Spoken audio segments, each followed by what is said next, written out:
Hello बच्चों, चलो शुरू करते हैं आज की कहानी।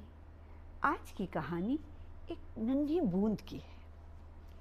तुमने आसमान में बादलों को उमड़ घुमड़ करते खूब देखा होगा। बादल अपने अंदर बहुत सारी छोटी छोटी नन्ही नन्ही बूंदों को समेटे रखते हैं,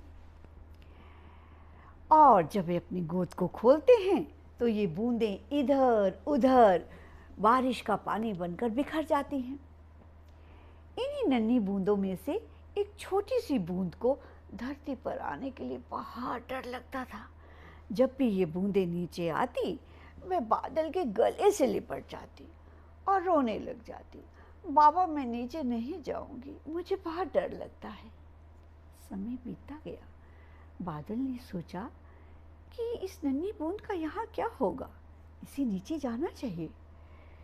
एक दिन रात को जब बहुत बारिश हो रही थी, तब बादल ने सब बूंदों के साथ इसे भी नीचे भेज दिया। सफ़र बहुत लंबा था। डरते डरते इसने अपना सफ़र शुरू किया। रास्ते भर सोचती आई, मेरा क्या होगा, मैं कहाँ गिरूंगी। मैं ज्वालामुखी के मुंह में गिर गई तब, उफ, तब तो मैं जल जाऊंगी। और अगर सागर में गिरी, छी छी छी, सागर तो बेहद खारा होता है, मैं भी खारी हो जाऊंगी।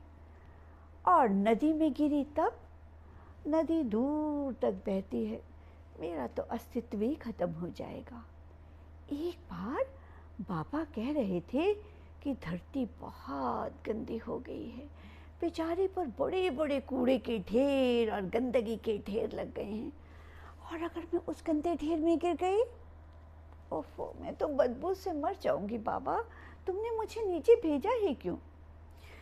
बच्चों, वो ऐसा सोच ही रही थी, तभी उसके ऊपर सूरज की एक किरण गिरी। बहुत खुश हुई।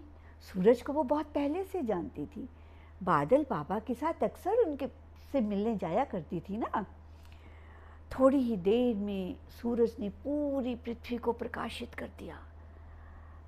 अब बूंद को पृथ्वी पूरी नजर आने लगी। बड़े बड़े पानी के जलाशय, बड़े बड़े पहाड़, हरे भरे घने जंगल। उसके दिल की धड़कन और भी बढ़ गई। उफ, मैं कहाँ गिरूंगी, कहाँ गिरूंगी। अभी ये ऐसा सोच ही रही थी कि एक तेज हवा का झोंका आया और उसे एक झील के पास ले गया। वहाँ एक सीप का मुंह खुला हुआ था। वे बूंद जाके उस सीप के मुंह में गिर गई। बच्चों, मालूम है फिर क्या हुआ। कुछ ही समय में वह एक बहुत सुंदर मोती में बदली हो गई। उसे दिल ही दिल में बहुत खुशी हुई। सोचने लगी, यदि वह नीचे ना आती तो सारी जिंदगी एक पानी की बूंद बनकर रह जाती, और अब वो एक बेशकीमती मोती बन गई है। बच्चों, ये छोटी सी कहानी हमें बहुत कुछ सिखाती है। हम भी अपने भविष्य में होने वाली अनहोनी को डरकर जिंदगी में कुछ करते ही नहीं, पूरी जिंदगी यूं ही बिता डालते हैं। ऐसे ही कुछ अभिभावक भी अपने बच्चों को इतनी आरामदेह ज़िंदगी देते हैं, इतना सुरक्षित माहौल देते हैं कि ज़िंदगी की छोटी सी कठिनाई, छोटी सी चुनौती का वे सामना नहीं कर पाते और घबरा जाते हैं, जिससे उनके अंदर की खूबियों का, उनके अंदर की प्रतिभाओं का विकास ही नहीं हो पाता। हमने अपने बच्चों को स्वतंत्र माहौल देना चाहिए, तभी तो वे कुछ नया कर पाएंगे और उनके सही व्यक्तित्व का निखार भी होगा। तो बच्चों, ये कहानी तुम्हें कैसी लगी? इसे अपने दोस्तों के साथ शेयर करो, लाइक करो, और कमेंट सेशन में मुझे ज़रूर बताना कि तुम्हें कैसी कहानियाँ सुनना अच्छी लगता है। तो जल्द मिलूँगी एक नई कहानी के साथ। Thank you.